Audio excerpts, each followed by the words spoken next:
DiNucci, quick pass.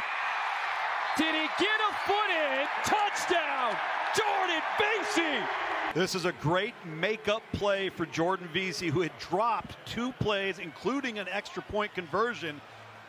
Extends, tracks the ball, elevates, but drags that foot. It looks right before his upper body hits that pylon and out of bounds. What is up, my friends? What's up, XFL Nation? Welcome to another edition of the OG XFL Week in Review, the longest-running XFL podcast of all time. I am your host, Mark Perry, editor of XFL News Hub, your all-football media guru. This is episode 198.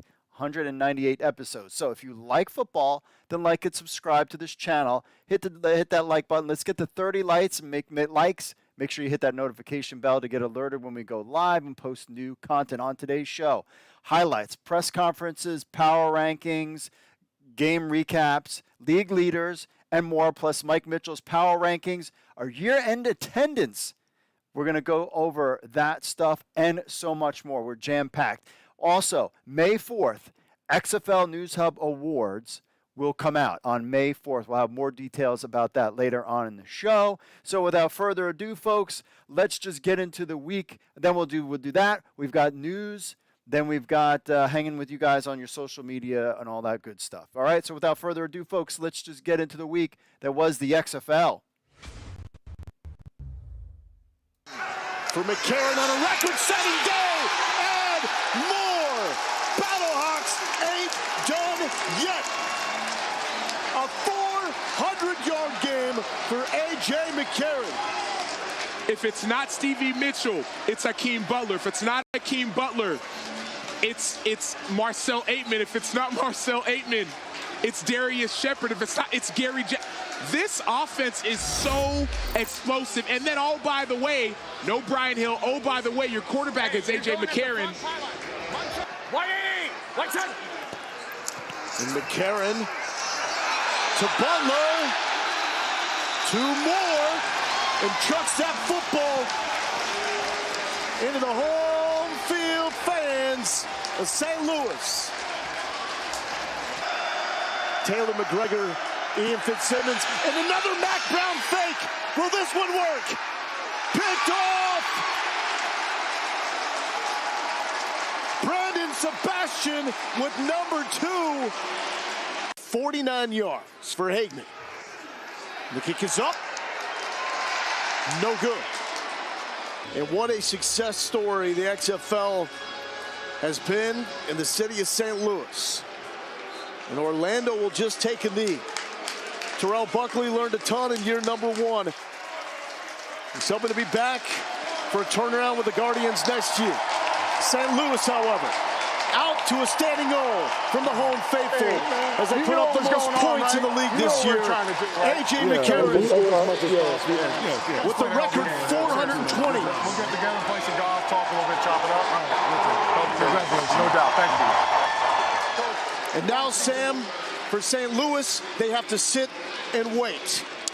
The Orlando Guardians 28, St. Louis Battlehawks 53, and a massive game that Battlehawks needed to run up the score, and they certainly did that. But first, let's get to the stats for the Guardians. Quentin Dormandy, 18 of 24, 188 yards and 2 touchdowns. DeAndre Francois played as well, 10 for 17 for 93 yards, a touchdown and 2 picks. Mac Brown, the punter, he actually threw an interception and a touchdown on an 84-yard play. If you didn't see it, it was unbelievable. But there is the problem. I thought maybe DeAndre Francois would play the whole game, but clearly Quentin Dormandy is the guy for the Guardians in 2024. No running game whatsoever. 38 yards rushing. DeAndre Francois with 27 of those. In the air, Jordan Thomas, a big dude. 4 catches, 109 yards, a touchdown on 9 targets. Charleston Rambo, 5 catches, 57 yards, a touchdown on 6 targets. Katie Cannon did well. Andrew Jamil, shout out to the Fan Control Football. But really what the main thing we want to talk about here is the Battlehawks. A.J. McCarron, 28 of 35, 420 yards, 6 touchdowns, no picks, 66-yard bomb. Mateo Durant in for Brian Hill, 8 carries for 36 yards. On the ground, they did 83 yards. Guys with games. Hakeem Butler, 9 catches, 164 yards, 2 touchdowns on 12 targets. He was the main guy. Darius Shepard with 96 yards. Stephen Mitchell with 72 yards, each with 6 targets apiece. A monster game. Is A.J. McCarron the MVP? Even though the Battlehawks didn't make it to the playoffs, I would say yes. Play at that level. You got a quarterback that's nicked up, got guys are banged up. Kind of hit me a little bit in the locker room.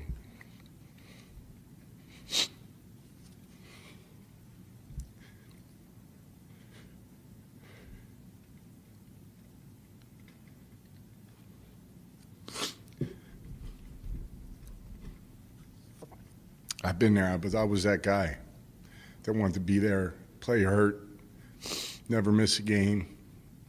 But they asked guys to go out there and, score 50-plus points, whatever it was. I mean, it's a lot. It was great for the fans. It was great to watch. It was exciting TV. But, man, that's, it's a lot to ask from your team. We're 7-3. It's a pretty damn good year. Got a really good team. Thank the fan base for coming out, supporting them. Just awesome experience for them. Players really appreciate it. I'm appreciative too. But these stats are pretty sweet. It's all nice. It looks great. Congratulate T-Buck. I got a lot of respect for T-Buck. Team didn't have a lot of success, but they fought. And, it's a lot to ask for players. It really is. And to do what they did today, I know they're all looking at it. It's awesome. It's a huge win, but it's not normal, right, to continue to score and score and score. So I hope it works out in their favor. They deserve it. Taken down by the kicker at the 48. It's a 40-yard return. Here they come. Cone on 3rd and 5. Unloads.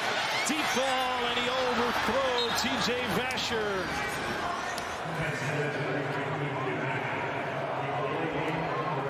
Fourth down, 37 seconds remaining, and John Parker Romo, who's proven to be the best kicker in the league, on for the lead.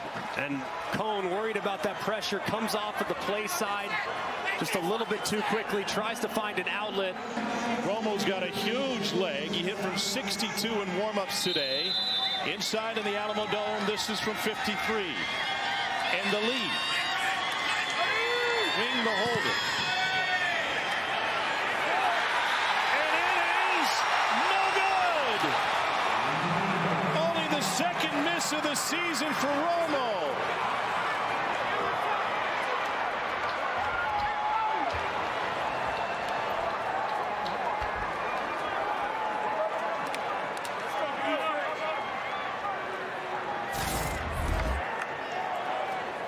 Good snap, good hold. Ball starts on line and then just stays a little bit wide to the right. You think it's going to draw right inside that right upright. It just doesn't go.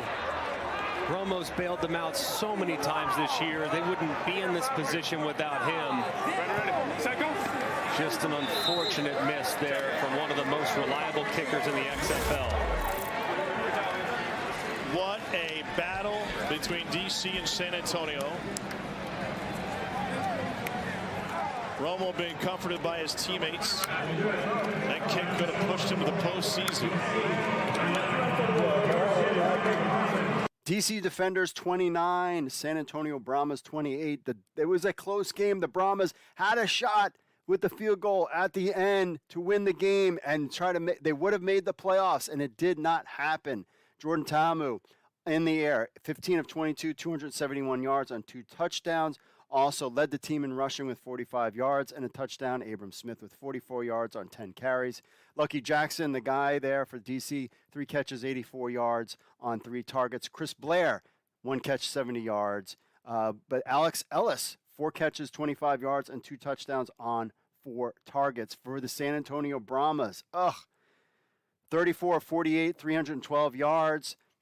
for Jack Cohn, playing better towards the end of the season. We'll see if Ben Kirk comes back. Jaquez Patrick, 16 carries, 41 yards, 2 touchdowns. John Hillman also had a touchdown. Landon Akers seems to be a guy for the Brahmas. 8 catches, 90 yards on 10 targets. TJ Vasher had 9 targets, 5 catches for 57 yards. Nick Holley as well, 40 yards receiving there. So they had a shot. They had a field goal. It was a tough field goal. Our man Parker Romo missed the field goal, probably one of the best kickers in the league. That's the guy that you want. If anybody, I was going to pick him to kick the field goal at the end of the game, and they just did not make it. And Brahmas are out of the playoff chase, and their season is over. Yeah, thank you guys for telling our story, being the media. We are happy and blessed to be a part of this game today. Coach Ward, Hines, and his staff, they did an amazing job preparing the guys. They played hard, and they stayed in the fight all the way up to the end. Both teams did. Both teams made plays. Quarterbacks played outstanding for both sides. We were able to get a stop there at the end. We knew that they had a real legit kicker. Guy's pretty good. It's actually one of the ones that we looked at as well. But all in all, we're happy to get the win. We wanted to have some momentum going into the playoffs. So really appreciate the effort that our guys did. Our coaches did a great job of having these guys prepared, and communication was really good. We talk about that all the time. Communication was good, and our guys executed. So happy with the win. Screen here, just big wide receiver getting out in space, a little corner route, just DB getting hung up. You know, when you break outside, those guys do a great job stacking. You think he's going inside, you put your hands up, boom, he's going to the outside. You prevent the wide receiver from getting downfield. Man, spring sports, you get to just touch it all. A lot going on. What if he fakes it? Austin Jones, like, I need to play. I need some rep. It's a repetition. He signed April 4th. Makes you think about it. 38-yard attempt, yep. Daytona, sit up.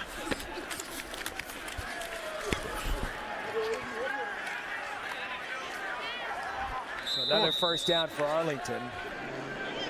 And for those who were in the production truck prior to the game. Daytona, sit up. Under 15. Perez, pressured. Perez sacked. Trent Harris in that defense who led the XFL in sacks coming in. Let's go. Good, great. That's how the game ends. Hey, good game. 25-9 is the final. These two teams, they can get chippy with each other. Why wouldn't they? They live in the same hotel for the last 10 weeks. Getting better. Good job. You guys look good. The Houston Roughnecks win 25-9 over the Arlington Renegades. This one we weren't surprised. We were hoping that maybe Arlington would give them a little bit better of a fight here. Stats, Cole McDonald gets the starts, 10 of 11, 120 yards, no touchdowns, 1 interception. Caleb Elby actually came in as well.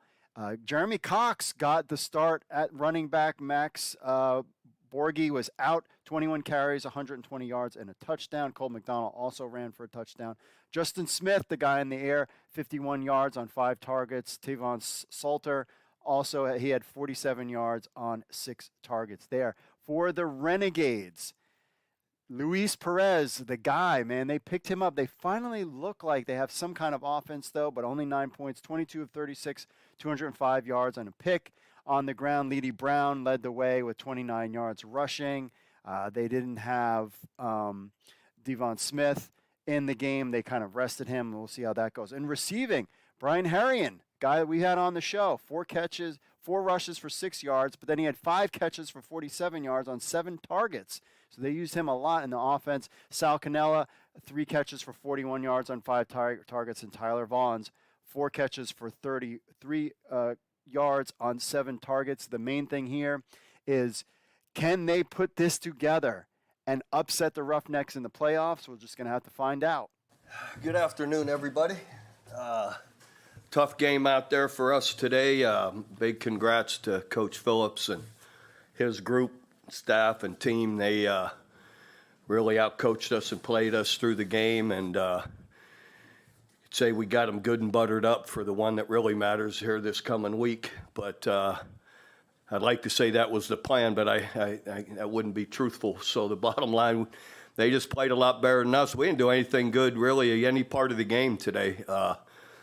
Offense, defense, they didn't matter what quarterback they played. They moved the ball on us.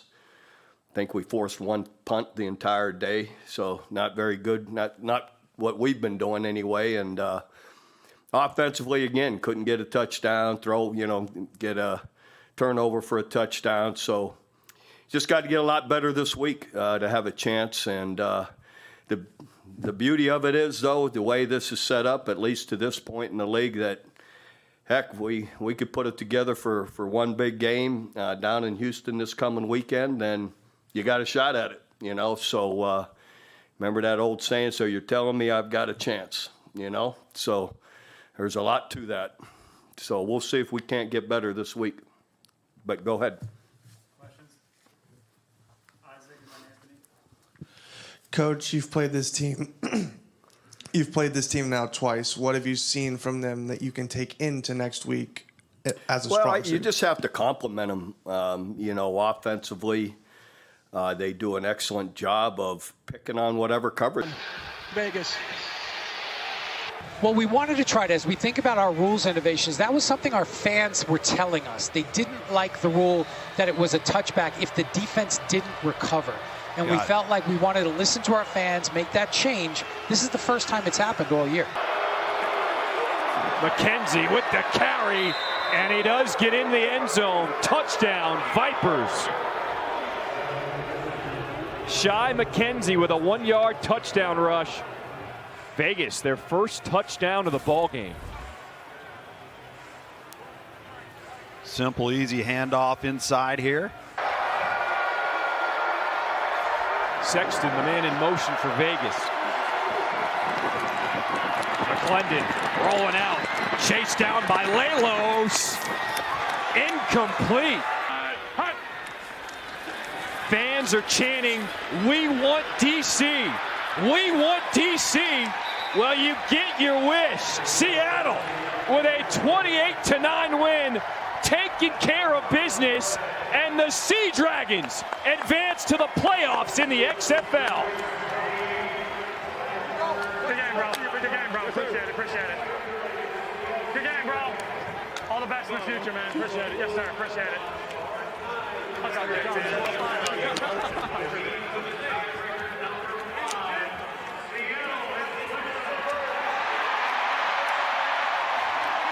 And the fans just heard it over the announcement here in the stadium. The Vegas Vipers, we were hoping that they would give a run to the Seattle Sea Dragons. They do not. Vipers 9-28 to Sea Dragons. They get the win. And we thought they needed 34 points, and it kind of got confusing. I think that needs to definitely be cleaned up. Jalen McClendon, 6 for 21, 201 yards, and 1 pick. Had a couple drops, had a couple plays that could have been big for him, but, it just didn't work. It's just been kind of the Viper season. John Lovett, 30 yards rushing on 7 carries. On the receiving things, Matthew Sexton, 2 catches for 119 yards at the 84-yard pass. Oh, was it Matthew Sexton had the hand out and then the ball got knocked out? Was that his play? 5 targets as well. Travis Kuntz, 45 yards receiving, and Cam Sutton, 27 yards. Not much going on the air there. Jeff Badette was in the game. He had 4 targets and no catches. A guy that was a stud under with Luis Perez didn't get the job done there. On to the Sea Dragon stats, however. They needed to light it up, and they did. Ben DiNucci, 26 of 41, 339 yards, 3 touchdowns, 2 picks. This could be their Achilles heel going into the playoffs. Charlie Tatapanu, 4 carries for 44 yards. Ben DiNucci had a rushing touchdown as well. Phillips Lindsay, 6 carries, 30 yards. Josh Gordon with a monster game, 9 catches, 115 yards on 13 targets. They were like, we're going to go to him. Juwan Green, 4 catches, 88 yards, and a touchdown. Ja'Cour Pearson, pedestrian, 3 catches, 42 yards, and a touchdown on 6 targets. Jordan Vesey also had a touchdown for the Seattle Sea Dragons, but they knew they needed to do what they needed to do. They got past the threshold. They're on to the playoffs to face the DC Defenders. And we will see if Ben DiNucci, is he going to be able to hold the line, or is he going to throw some of those interceptions? We're just going to have to wait and find out. Coach, what made today's opposition a challenge for your team? Well, I mean, we went out there in the first half and played decent football, but it's been like what we've done all year long. We have that one quarter in every single game we've played this year that hasn't gone our way. We haven't played that well. And then we kind of finished the 3 quarters, we played pretty good football. It's that one quarter. And again, the third quarter, we didn't have that passion and fight that we had in the first and second quarter and in the fourth quarter. The season's over for you right now, but I just wonder, how would you evaluate the experience that you've had as an XFL coach? Well, I mean, as a head coach, it's, different experience for me. I learned a lot about myself, learned a lot what I should and shouldn't do in a situation because you're making the calls. You got to learn who your team is, and you got to coach inside of the game with the kind of the mindset that knowing that if you do one thing or say one thing or make a decision, it can go the other way for you as a group, collectively. So I have to be more mindful of that. We have a good group of players, a good group of coaches. Some things we're going to clean up. I think we already started looking into what I would do next year in practices and training camp and all that. So I think we have a good plan moving forward already. So I'm excited. I'm excited for the guys who I get to keep, and there's going to be.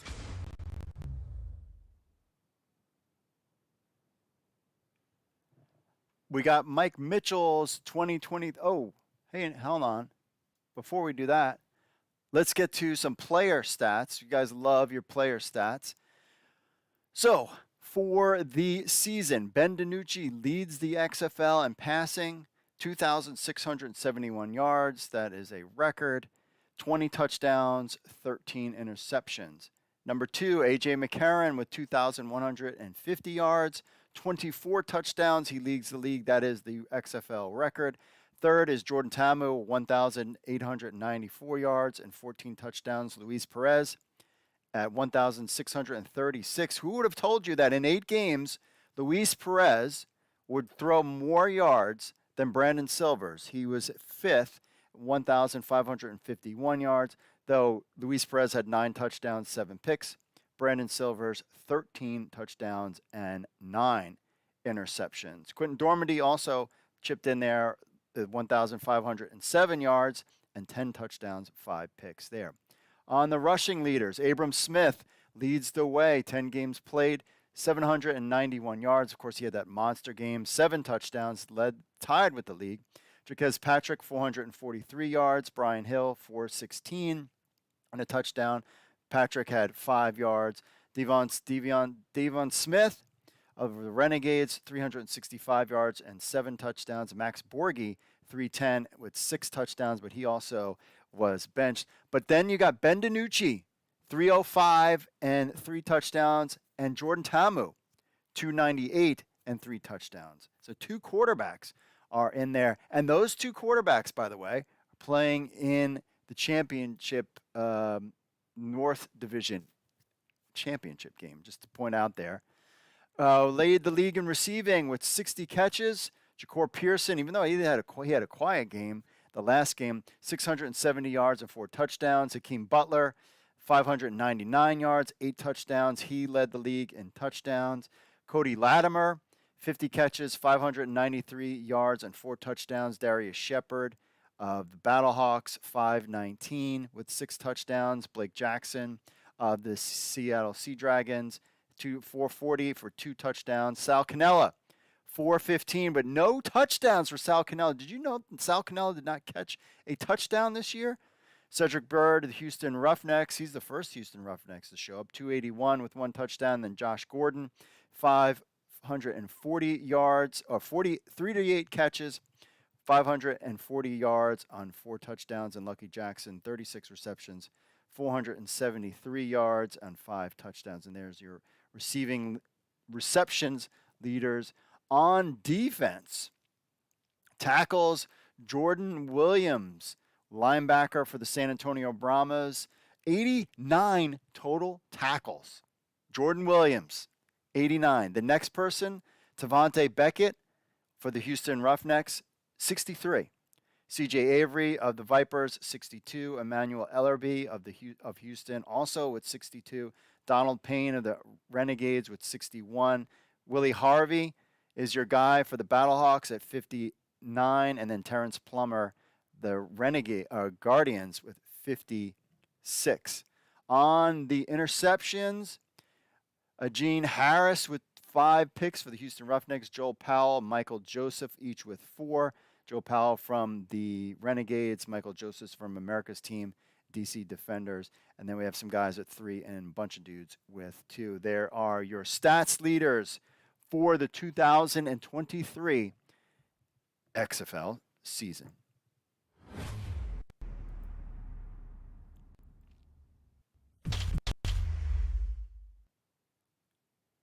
We got Mike Mitchell's season-ending power rankings for you, my friends. So the 2023 XFL regular season is over. 4 of the league's teams finished their 2023 campaign this past weekend. Of course, we know the Arlington Renegades, Houston Roughnecks, Seattle Sea Dragons, DC Defenders matchup. So here we go with the power rankings. Number 1, of course, DC Defenders, 9-1, home field playoffs.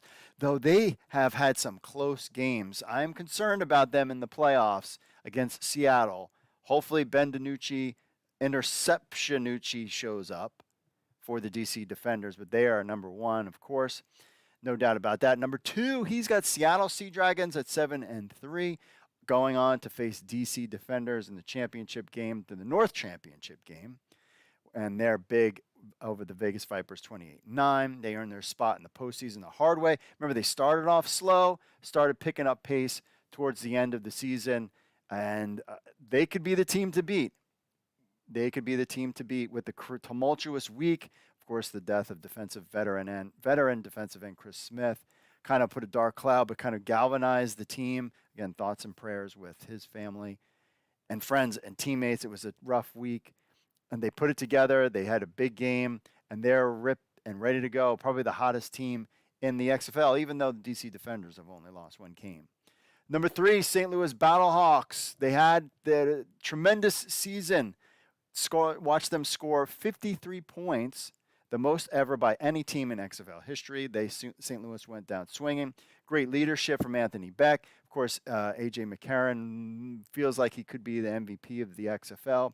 Threw for 420 yards and 6 touchdowns, setting an all-time mark in XFL history, also with 24 passing touchdowns for the season. It's a shame they didn't make the playoffs. An emotional Anthony Beck really had it in their team, but A.J. McCarron says can't wait to play next year. Just kind of throwing that out there. So I guess he will be back, which is awesome for the league, and we'll see what they do with him during the offseason. Houston Roughnecks at number 4 at 7-3. Roughnecks, they kind of had an easier schedule because of their division in the South Division. We'll see how. I think the champion will come from the North, but the Houston Roughnecks are at number 4. Of course, Arlington Renegades have to be number 5. They made the playoffs barely. They lost in their home finale, 25-9. Maybe at some miracle. I mean, hey, Orlando beat DC Defenders. Maybe Arlington can beat Houston. They're number 5. Then going down the line, San Antonio Brahmas, 3-7, had a chance if they hit that field goal. Parker Romo could have hit that field goal. They would have been 4-6 and probably would have made the playoffs. They were so close to making the playoffs, but not quite. 3-7 are their record. They finished, but they definitely have some things to build upon for next season. Vegas Vipers, 2-8. Rod Woodson's got some work cut out from the offseason. You learn, you move on. They had that loss, Purdue, that Matthew Sexton fumble across the goal line. That was kind of a microcosm of their season. And, of course, the Orlando Guardians at 1-9. Can you believe the Guardians' only win of the season came against the DC Defenders? That's just crazy. They played competitive games, But at week 10, when the Battlehawks blew the doors off their Orlando, then that was basically it. Terrell Buckley, though, I'm excited about all these guys in the XFL and these coaches. I hope they all come back. But it was a great season, and there's your final rankings for the 2023 XFL season.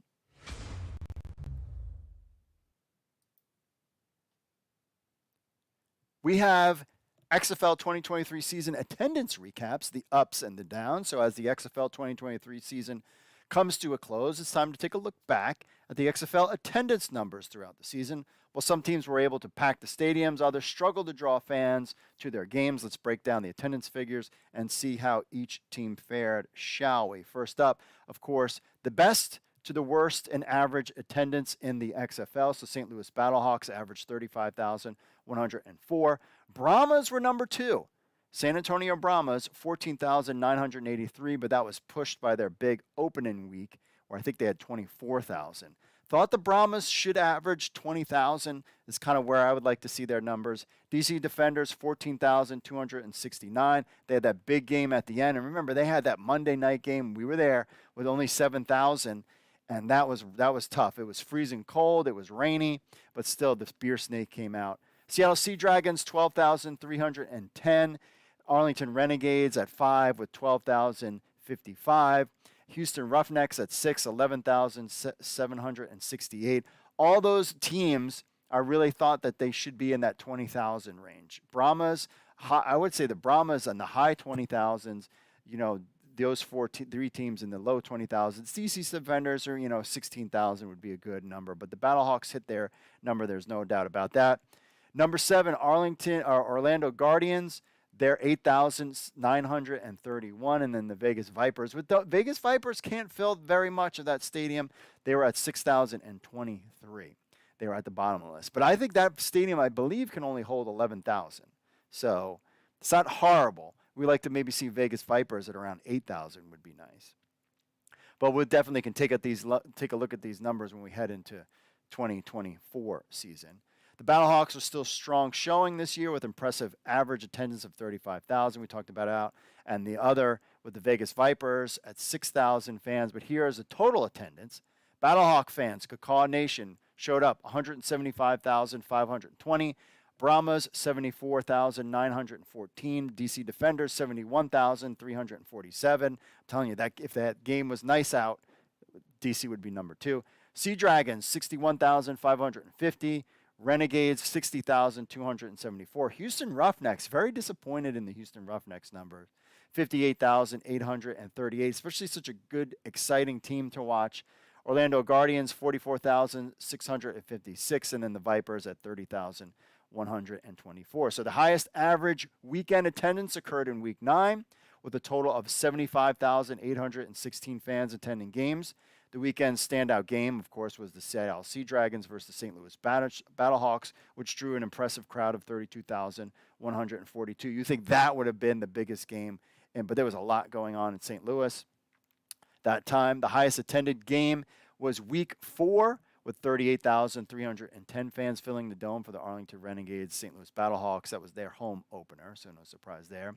On the other hand, the lowest average weekend attendance took place in Week 7, with only 36,097 fans attending games. The lowest attended game during that time was the Brahmas Vipers, with 6,041 fans in the stands. The lowest attended game was Week 5, with 6,008 at Cashman Field for the Guardians and Vipers. They will always have the lowest because their stadium is smaller and yucky, is how I would nicely put it. The winners of the season, of course, St. Louis Battlehawks, Cacaw Nation, drew the largest crowd, passionate fan base, impressive on-field performance, made them a force to reckon with DC as it held its momentum for the 2020 XFL season. DC also kind of had a very strong fan base as well. Sea Dragons, Brahmas, Guardians, Renegades, and Roughnecks were below their 2020 XFL and AAF numbers. Remember, San Antonio had the Commanders, and Orlando had the Apollos in the AAF, and they drew in the 20,000 range before, of course, they went out in Week 9. In the short XFL 2020 sample size of the Dragons, Renegades, and Roughnecks, they also drew in the 20,000, so that's where that number is coming. On the flip side, the Vegas Vipers struggled to attract fans throughout the season with the lowest average in total attendance number. It's clear the Vipers have some work to do in order to improve their fan engagement and on-field performance. But hey, we think that there could be big things on the horizon for the Vegas Vipers. So in conclusion, the 2023 XFL season saw a mix of ups and downs in terms of attendance. While some teams flourished, others struggled to draw fans. It will be interesting to see how the league and its teams work to improve these numbers in the upcoming 2024 season. And also remember that these staffs will now be in place from now all the way until basically next January, when we start this whole craziness again. I mean, we still have playoffs, to basically build the fan base and really get things going. And hopefully we can see numbers like we did in 2020.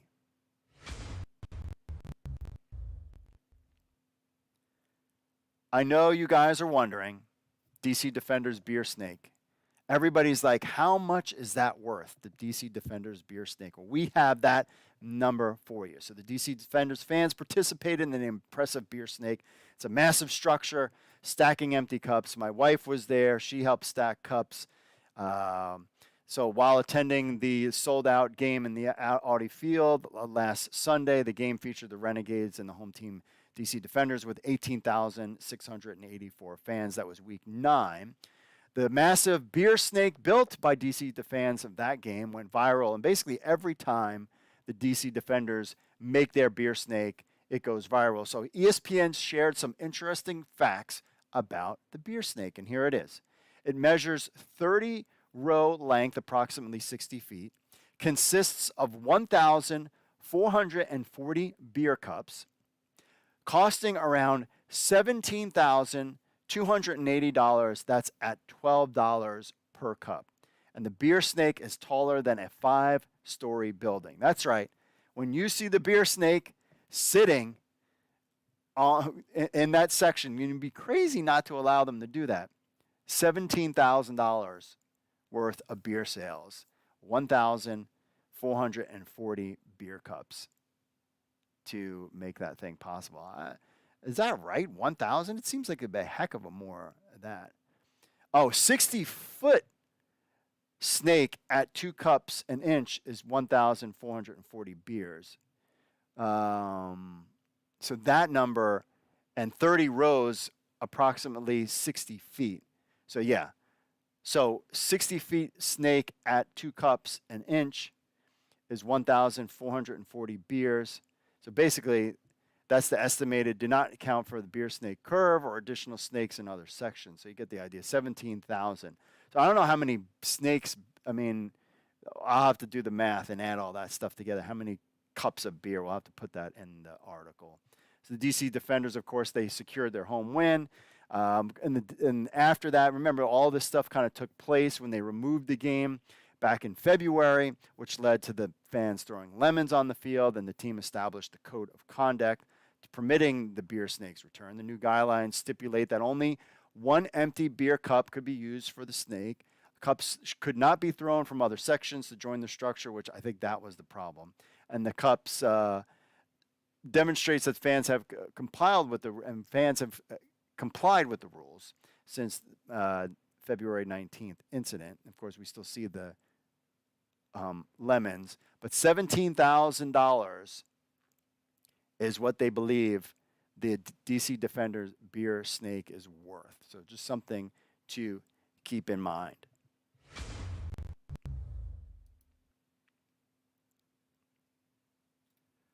So how will the Oakland Athletics move to Vegas? How that could impact the XFL's Vegas Vipers?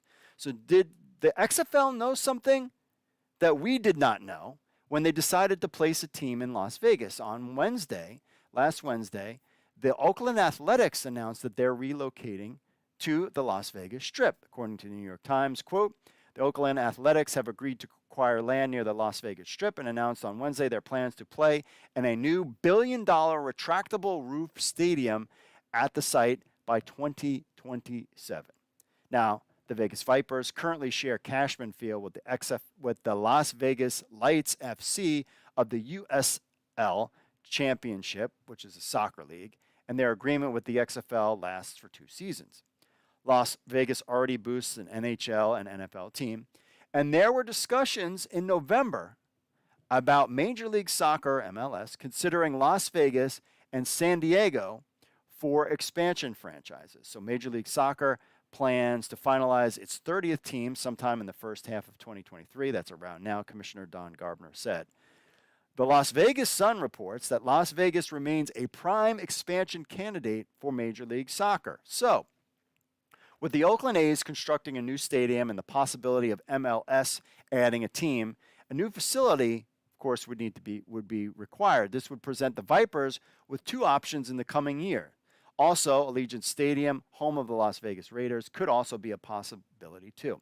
So the ideal scenario involves MLS building a new stadium in Las Vegas, similar to the DC Defenders set up in Audi Field. But regardless, if the XFL can secure a spot in any of these new stadiums, it could be an excellent long-term move. We're talking about the retractable dome baseball thing going on, and you have maybe a new MLS stadium, and then, of course, you have Allegiant Stadium as well. Although the Vegas Vipers are the lowest attendance in the XFL, the city does have an appetite for professional sports. The Raiders, Vegas Golden Knights have some of the highest attendance rates in those leagues. So with a better stadium to play games, the XFL Vipers could go from the lowest attendance in the XFL to on par with DC or maybe even St. Louis, depending on where they play their games in a couple of years. So something to keep an eye out, my friends, when it comes to the Oakland Raiders, especially that MLS team potentially moving to Las Vegas.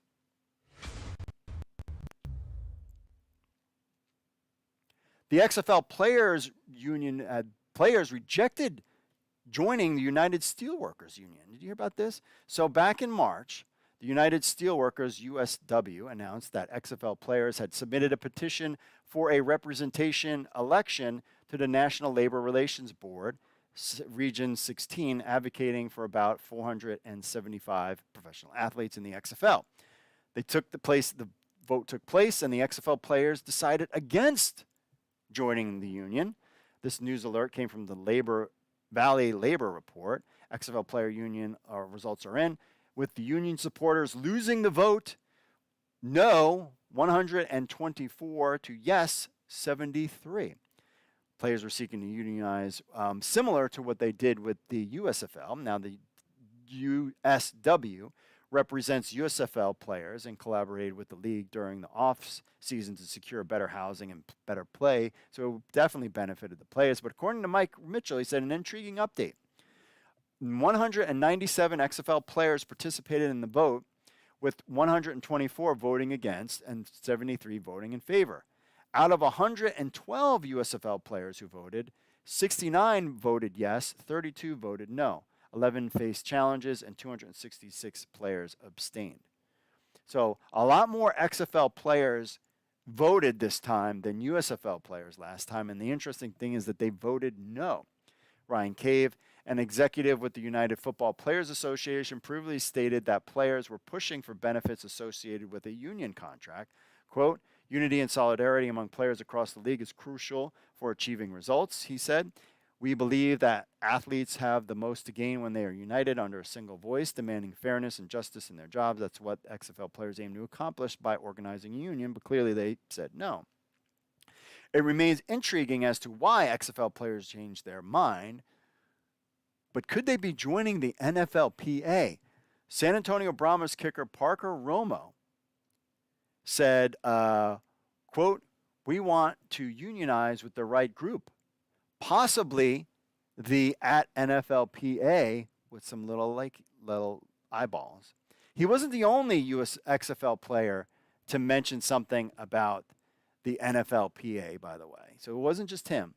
Now, regarding the USW, the USW represents 850,000 workers in industries such as manufacturing, metals, mining, pulp and paper, rubber, chemicals, glass, auto supply, and energy production.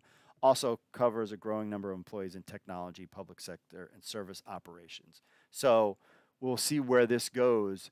But it's interesting. They will supposedly have another vote, but it's going to be hard because now the players are all dispersed, and we only have 4 teams left.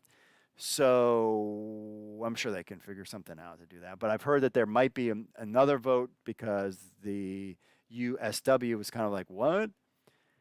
But wouldn't that be an interesting carrot for the XFL to say, when you join the XFL, you can be part of the NFL Players Association?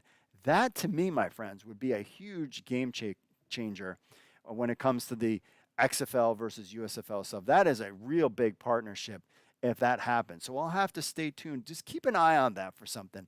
I wonder if we might hear something during the championship weekend to kind of get some hype when it comes to that. So stay tuned on that.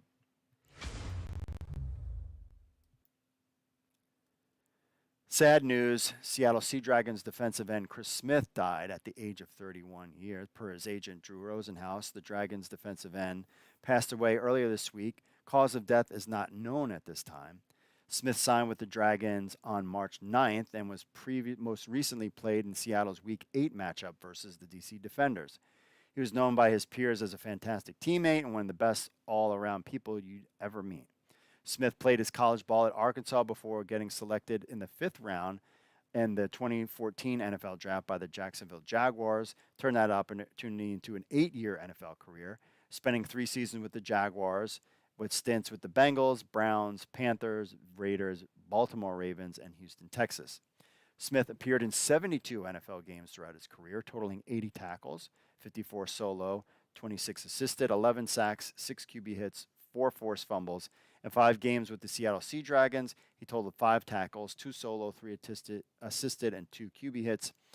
We and everyone at XFL News Hub send our deepest condolences to Smith's family and friends during this awful time. There was tributes for him during this weekend's game, the Week 10 games for Chris Smith, and a lot of people had reached out and posted great things about Chris Smith online, including even like Tony Khan and Baker Mayfield, David Njoku, Derek Carr. I mean, the Cleveland Browns posted stuff out there. But USA Today had a little bit more on this story when it comes to Chris Smith. So this was published a couple days later. They talk about, according to his agent, according to the Salisbury Post, no cause of death has been announced. Let's see. We talked about that. He started collegiately at Arkansas, second team All-SEC during the 2013 season. Playmaker, team captain, was also named the 2009 Shrine Bowl defensive MVP.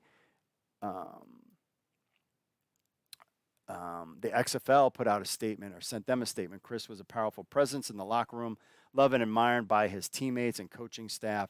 All thoughts and prayers go to his entire family at this difficult time. Several people offered their condolences. All that kind of stuff came out. But there was something more in this article that I'm not seeing right this second. But it basically had some quotes more than just what they where is that? Oh, it's not loading at all. Interesting. There was more I wanted to show you when it comes to this article, but basically it was saying there was stuff about where they found him and some other kind of things. So stay tuned with XFL News Hub on more on this story. But again, thoughts and prayers are out with Chris Smith's family, friends, and teammates.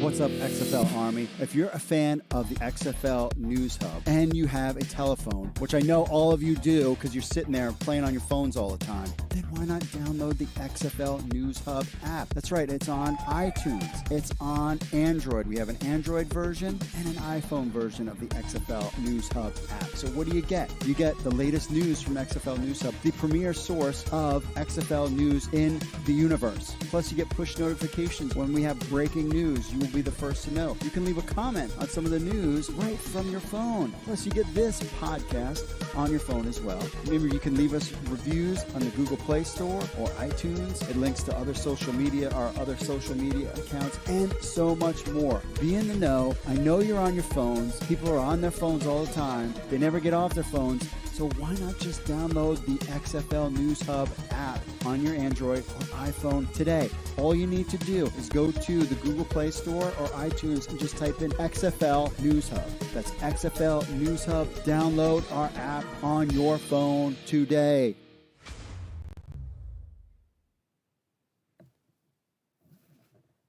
All right, my friends, we are back.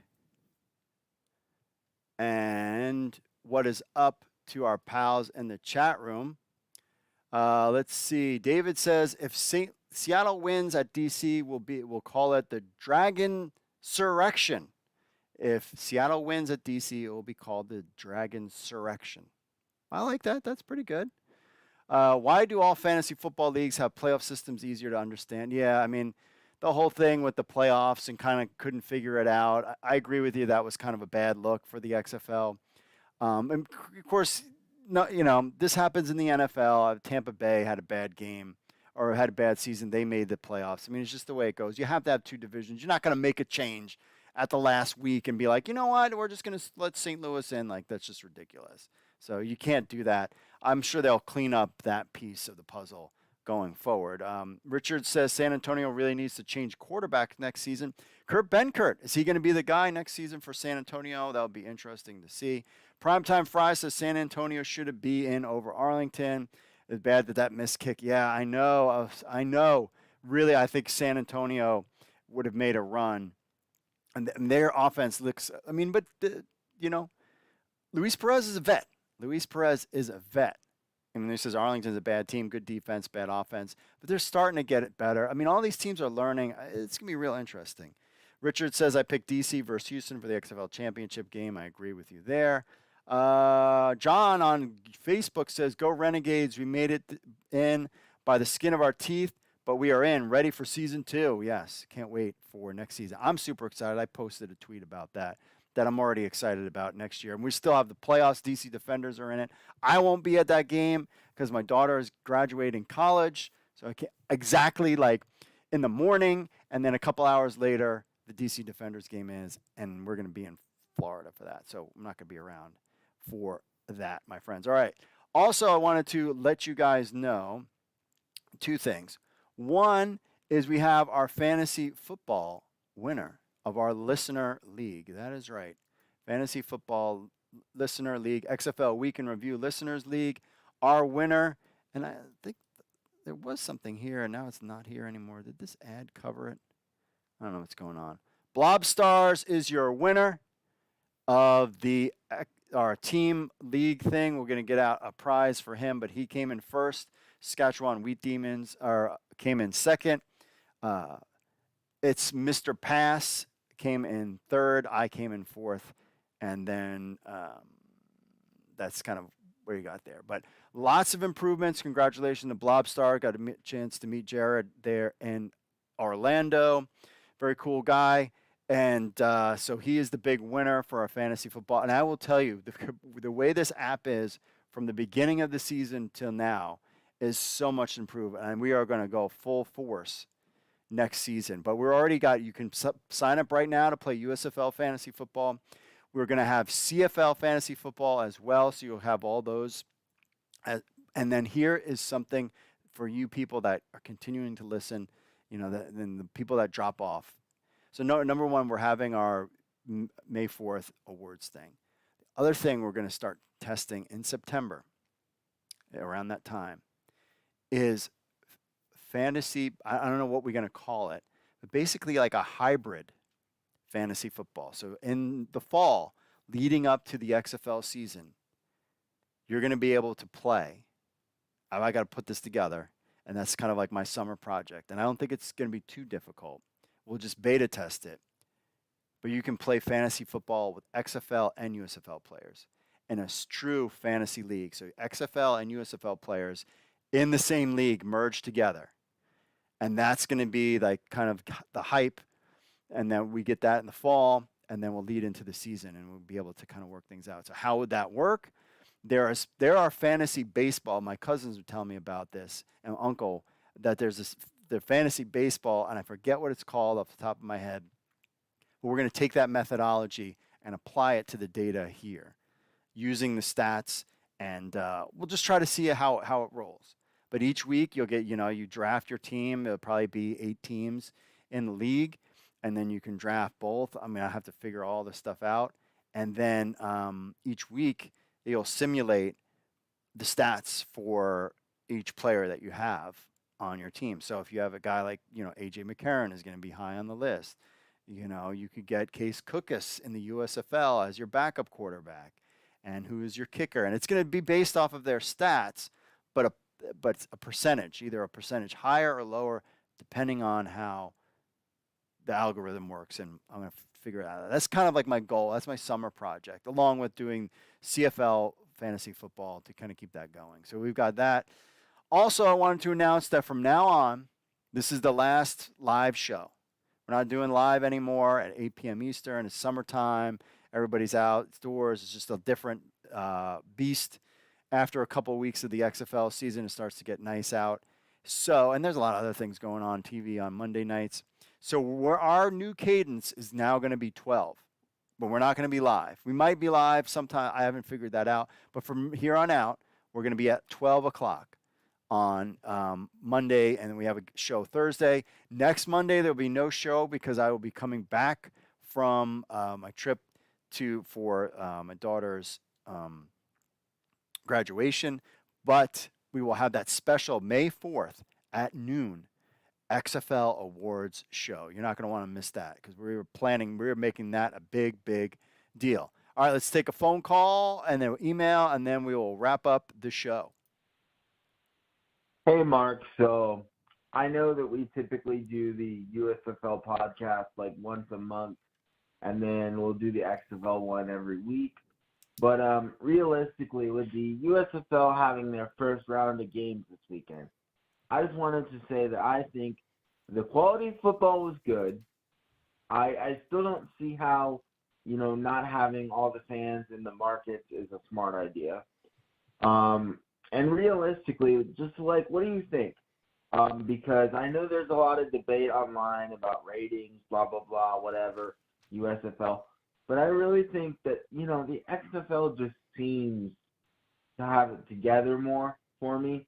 I don't know what it is. I mean, I like both leagues, but I'm just saying, I don't think there's a world where the USFL survives if they don't have all the fans in their market. I think the USFL, they're lacking on that, and they're lacking on social media as well, which is a huge thing that the XFL has over them. So realistically, as someone who covers both, what do you think? I'm not trying to start a debate here. I'm genuinely curious. Thanks. All right. Appreciate the phone call. There's a couple things that I think about with the USFL. One is, they definitely hurt each other in the ratings. The numbers were not as big as the first season of the USFL, and that's because there's only so many football fans to go around. And I've caught some of the games, and there's just a different vibe there. But remember, the USFL is trying to keep costs low and be in the long term. I'm always concerned about the XFL, and they're spending a lot of money right now. And what's their off-season plan? How are they planning to make money soon? Now, we had the XFL. As much as the USFL gets criticized, the XFL. This whole T-shirt thing or this jersey thing, it's been terrible. A friend of mine got them, and they suck. And after this long wait, you got the Vegas Vipers situation, and there's other things. So there's a lot of questions to be answered when it comes to both leagues. We'll see how things are going. But they're already selling season tickets for 2024. I will say this, 2 things about the USFL. And I always was kind of 51% USFL, 49% XFL. I was feeling that way as for who is the one that's going to succeed, because I'm concerned about especially during the whole March Madness and things and games on at 1 o'clock, and they're not going to bed till 2 o'clock in the morning. The games are on. My thing with the USFL is now that has shifted. I think the XFL has had strong numbers. I mean, DC Defenders had, good crowds. I think, give them another season to see how they kind of build from here on out. Kind of have that same runway that the 2020 XFL did. They had people in place months and months before games were even going to start. AJ McCarron's always talking about coming back. What is the XFL plans for the offseason? Is the NFLPA going to be involved? I did see Channing Stribling. Did you see him? He put a tweet out. Remember, he was with the XFL, left, went to the USFL. He put this big airing complaint on Twitter. It was deleted. Maybe it was addressed or whatever, but he was just kind of saying how cheap the USFL was. And that was deleted. Maybe it was just out of anger and it's not true. Like, I don't know, and I haven't heard anything but that. The one thing, and I was talking to my wife about this, is the whole Fox News Dominion voting system. If you think that was real, it was not. I mean, there's multiple. I mean, you saw even Tucker Carlson get canned today, which was shocking to me. And I always wondered in the back of my head, with this Dominion voting thing, and then there's other people suing them for billions of dollars for lying about their businesses during that whole thing. I believe the reason why Fox did was because who lost, and then their ratings tanked. I watched all this stuff. And then they had to get something, and they kind of harped on that. Everybody behind the scenes in Fox knew that who won it fair and square. If you don't think that that's true, then I don't know what to tell you. I mean, they got sued. There's proof everywhere for that. When it comes to the Dominion voting thing, is this going to impact the USFL? Is the Dominion vote because? I mean, they just canned Tucker Carlson. Are they going to look and be like, we need to cut costs because we owe these people $700 million? Are we going to invest in the USFL Football League because, we thought we had money, but now we're going to owe them? And I didn't really, I just kind of, that was in my back of my head about the USFL. If they were going to cut the tie at the end of the season because of that Dominion voting thing and the shockwaves that it's sent through the business. It might not be, and it's Fox Sports. It could be a different entity, and the monies are different or whatever. But then I saw the whole Tucker Carlson getting canned, and I was like, will this be an impact? Now, that's Fox News. I don't know. It was just something that I kind of saw out there. But I watched the game. I watched a little bit of the Maulers game, and I was kind of like, meh. And I'm not, Maulers are my team. But I'm definitely like the podcast, the USFL podcast will become Bing back weekly. I can only walk and chew gum. I can't walk and chew gum at the same time. I got too much stuff going on. I can only focus on one thing at a time. But once the XFL season wraps up, I'll be full into the USFL. And then the USFL season wraps up, I'll be full into the CFL. And I'll tell you what, the league I don't care about watching? I'd rather watch USFL and CFL games, and XFL, of course, over the NFL. I totally don't care about the NFL draft. I don't care about any of that stuff. That's kind of been interesting. I was all NFL. And I was like, yeah, it'll be nice, to get a little break. Yeah, I just don't care about the NFL. So that was just kind of, I don't know, that's kind of my take. But it's just something to keep an eye on. And I think all XFL fans should watch the CFL and the USFL after the XFL season wraps up. I mean, it's still play. I mean, I enjoyed the USFL last season, got a chance to go to the championship game. So definitely after, I'm really curious to see, and we've talked about this at XFL News Hub and USFL News Hub, how the ratings and the interest going to change once the XFL season closes its doors. Remember, the XFL has 2 games on, one at 7 and one at 3 this weekend, and then there's a whole weekend off before we get to the championship game. How is the USFL games going to do this weekend? That's what I'm really curious about. On to our final email, and then we'll wrap up. Don checking in. He says, "Good call, my friend. It's hard to believe that the Battlehawks are done for this season when there's still football left to be played. But in the end, it was in our hands all along. We should have beaten the Sea Snakes here in St. Louis. For now, go DC Defenders." There you go. All right, Don. My question this week is, what happens this Thursday when Jordan Ta'amu gets drafted by an NFL team? He won't get drafted. So the deal is, none of these players are going to get drafted because Ta'amu has already been with a team. These guys are being able to sign with teams. And once the XFL season is over, they can talk. Those 4 teams that didn't make the playoffs, they can their agents and whatever, they can start talking to NFL teams. They can't officially sign with those teams until the season is over. So this draft and then the XFL season being done, I think the timing is good. It's just the weather kind of sucks. And you got March Madness, which kind of sucks. So Jordan Ta'amu, nobody's going to get drafted. There are a couple XFL players, guys that played that could potentially be drafted. I believe somebody from the Battlehawks is one of them that could potentially get drafted. We'll have to kind of keep an eye on that. So don't worry about that. And he said 3 more games to go. We're excited for the start of next season. Hope to see you in the Lou next year. Absolutely. Totally 100%. I totally want to go to a Battlehawks game. This year, it wasn't as big as what I thought it was going to be as far as revenue-wise, paying my guys more. Then there's the whole inflation stuff. And so basically didn't make any money. I mean, this is just hopeful that in the future it makes a lot of money, but right now it didn't. So I'm trying all different things. I think that's part of God's plan, is to kind of push me to get out of my comfort zone and learn more stuff and grow. And, really kind of focus. I thought this was going to be the season with all these teams. It's really building towards next season with fantasy football and all these other ideas that I have.